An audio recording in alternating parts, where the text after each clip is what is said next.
As some of you found out this week, I'm kind of a minimalist. So today we're going to keep the jokes to a minimum. Only serious tech stories that were told to me in confidence last night by your mom. It's true, I was there too.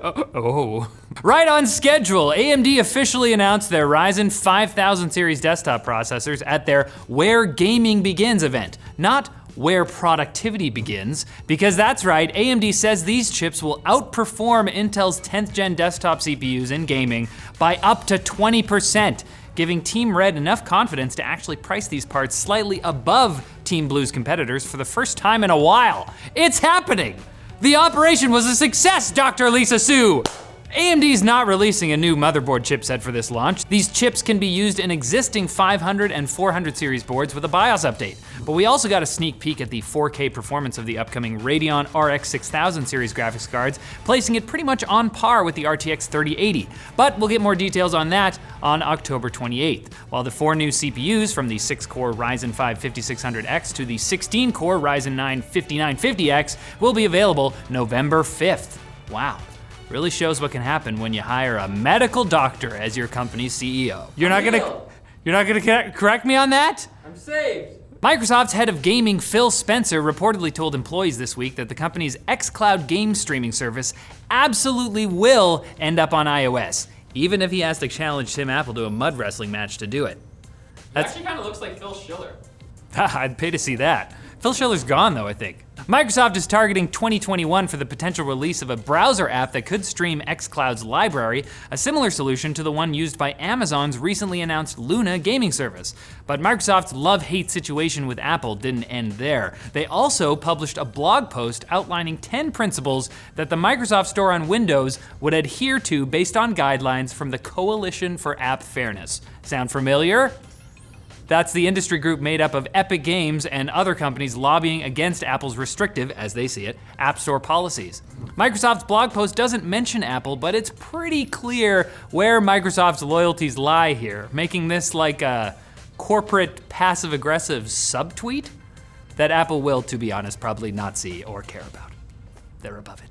But something Apple does care about is iPhones, and ahead of the new model's reveal on Tuesday, we've gotten some pretty substantial leaks from Kang, a leaker with a decent track record. Kang says we'll be getting an iPhone 12, 12 Pro, 12 Pro Max, and an iPhone 12 mini with a 5.4-inch display and a $699 MSRP. Nice. Can I do the nice thing about a $699? $69.9?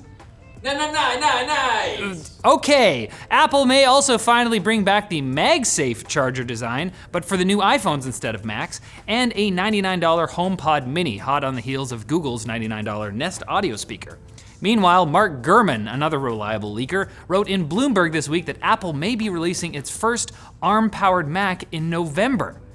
Can't wait to see the faces of all the Mac users who open their shiny new Macs for Christmas and realize in horror that it doesn't natively support x64 apps. Ooh, they will be so upset because they know that. Then suddenly, a Linus. Now it's time for the Back Quats, brought to you by Blinkist, the app that takes the best insights and important info from thousands of nonfiction books and condenses them into about 15-minute chunks. They're basically like the Back Quacks, but like for books.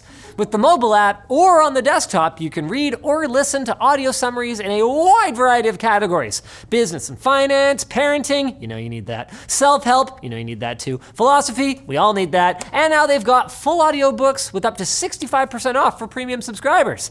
Some great titles to check out are How to Speak Machine, which will prepare you for our AI-dominated future, and Streaming, Sharing, Stealing, the story of how tech giants use data to understand consumers in the ever-changing entertainment industry.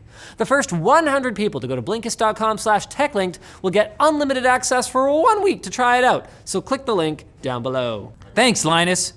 I'll take the quick bits from here. Oracle and Google's 10-year legal dispute is finally coming to a head, as this week the two companies' Supreme Court case over Google's use of Oracle's Java programming language began. And initially, it looks like the court is leaning in Oracle's favor, despite basically the entire software industry leaning the other way. Because if Oracle wins, it could completely change the way the law treats copyrighted content, especially remixes of such content that are ubiquitous on TikTok, for example. Man. If TikTok actually survives this year, we might actually have to make an account. You wanna see me doing the dances, right? I'm not gonna do them. The Nintendo Switch modding community was shocked when members of Team Executor, a group that produced and sold devices designed to get around copy protection on the Switch, were arrested last week. But apparently the problem wasn't the circumvention of Nintendo's protections, it was the selling of the devices. So as long as you aren't trying to start an Etsy store for artisanal ROM hackers or something, you should be safe.